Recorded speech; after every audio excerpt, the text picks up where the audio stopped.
Minhas senhoras e meus senhores, muito boa noite. Em nome do Exército Português e do Comando de Pessoal, damos as boas-vindas a todos neste concerto de primavera. É para nós uma honra contar com a vossa companhia.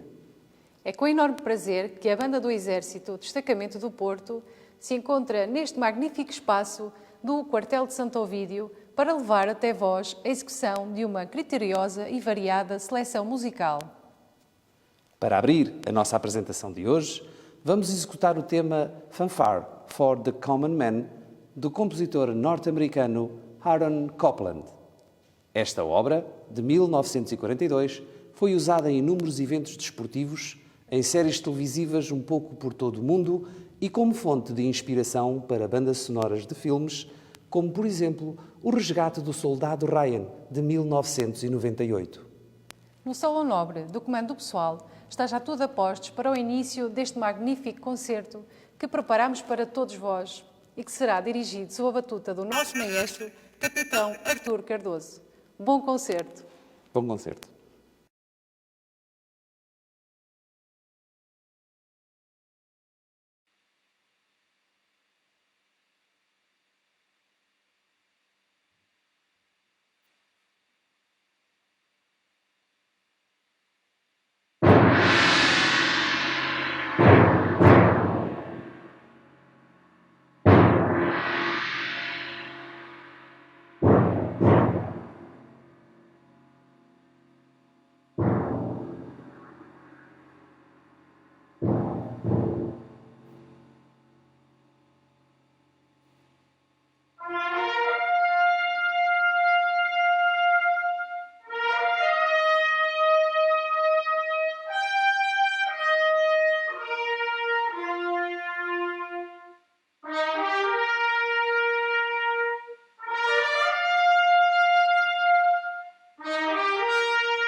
Depois de ouvirmos esta imponente obra de Aaron Copland, o próximo tema intitula-se Primeira Suite para a Banda Militar em Mi bemol maior, do compositor inglês Gustav Holst.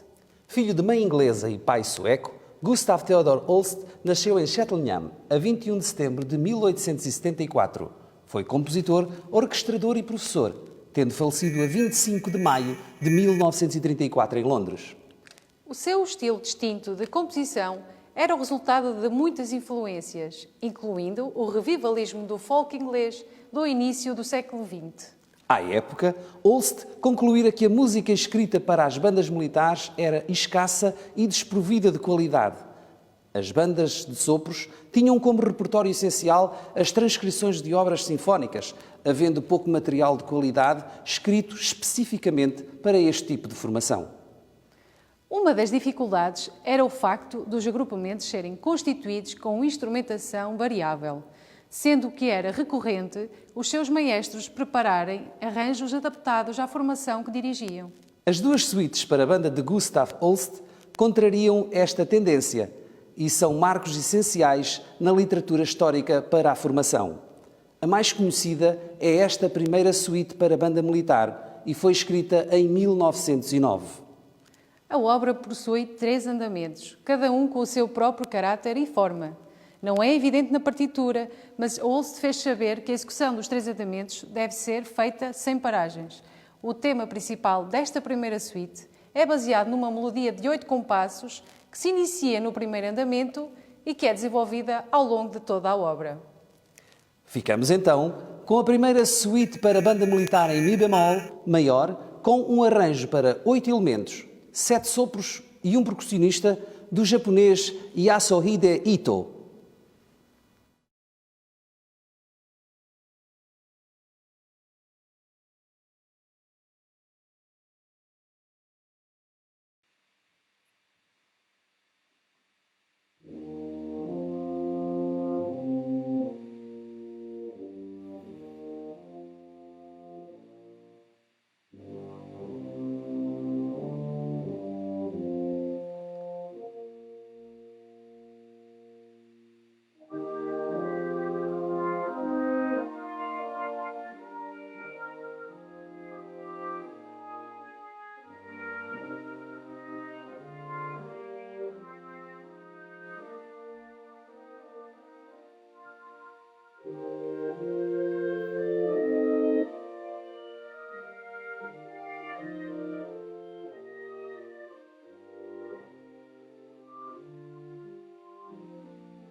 Sabe sempre bem ouvir esta primeira suíte, concorda?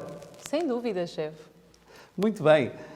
A próxima obra intitula-se de Ritmo Rondó e foi escrita pelo compositor Carlos Surinats, tendo sido tocado pela primeira vez a 5 de maio de 1952.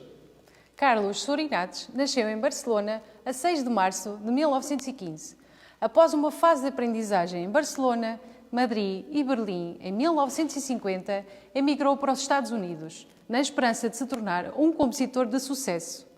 Tornou-se cidadão americano em 1959, vindo a falecer em New Haven, Estados Unidos, a 12 de novembro de 1997. A influência da cultura espanhola, com recurso a elementos tradicionais do flamenco e da música americana, fazem de Surinats um compositor único. Graças ao sucesso que teve na estreia, a obra Ritmo Rondo assumiu uma importância vital na carreira de Surinats, catapultando em definitivo para o estrelato. E tal foi o sucesso que, alguns anos após a estreia de Ritmo Rondó, a dançarina Martha Graham coreografou a peça sem o conhecimento de Surinats. Embora isso fosse ilegal, ele não agiu contra a bailarina, uma vez que ficou extasiado com o brilhantismo com que a obra fora apresentada. Ritmo Rondó tem uma duração de cerca de 8 minutos e está escrita para ser executada por um clarinetista, um trompetista, 3 percussionistas e 3 batedores de palmas. Tenham então uma boa audição de Ritmo Rondo. Vamos lá.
Fantástica interpretação de ritmo rondo.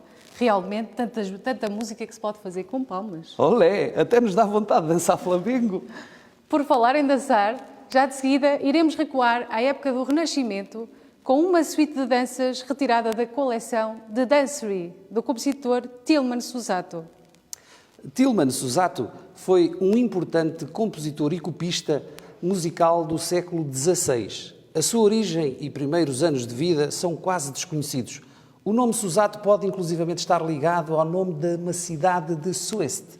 Alguns musicólogos apontam o seu nascimento a algures entre 1510 e 1515 na cidade de Soest, referindo-se a uma cidade da Westfália, no Bispado da Colónia, noroeste da Alemanha. Mas isto é corroborado pela sua assinatura de Tilman Susato Agripinensis, em homenagem ao antigo nome de Colónia, Colónia Agripina. Há, no entanto, quem defenda que Suato tenha nascido na cidade de Soest, nos Países Baixos, dada a proximidade com a catedral de Antuérpia, onde foram encontrados os primeiros registros da sua atividade como copista, em 1529 e 1530. É de referir que, após 1531, adicionou o cargo de trompetista às suas funções. Como compositor, a sua criação mais importante é um conjunto de 2 livros de 50 canções de cantos firmes, sendo este o maior número deste género de composição existente. Em 1551, The Dancery foi a primeira coleção publicada de 59 peças de dança nos Países Baixos. A dança social era muito usada durante o período da Renascença. Nesta obra, não havia nenhuma indicação na partitura original quanto à instrumentação, mas Suato disse: as danças serão agradáveis e apropriadas para serem tocadas em instrumentos de todos os tipos. Com a banda e o maestro preparados, vamos até a época renascentista ao som desta suite from the Dancery de Tilman Susato. Vamos então dançar.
Bom, o nosso concerto está a chegar ao fim e para finalizar iremos ouvir a obra Fanfare pour précéder la pairie, do compositor francês Paul Dukas. Nascido em Paris a 1 de outubro de 1865, foi um verdadeiro perfeccionista, sendo Aprendiz de Feiticeiro uma das suas obras mais conhecidas. Faleceu a 17 de maio de 1935 em Paris. La Pairie é um balé que teve a sua estreia em 1912. O tema que iremos escutar era precisamente a imponente fanfarra que o antecedia. Terminamos assim a nossa apresentação. Em nome do Exército Português e do seu comando pessoal, reiteramos o enorme prazer que foi estar na vossa companhia e desejamos a todos uma muito boa noite. Obrigado por ter estado desse lado. Até sempre. Boa noite.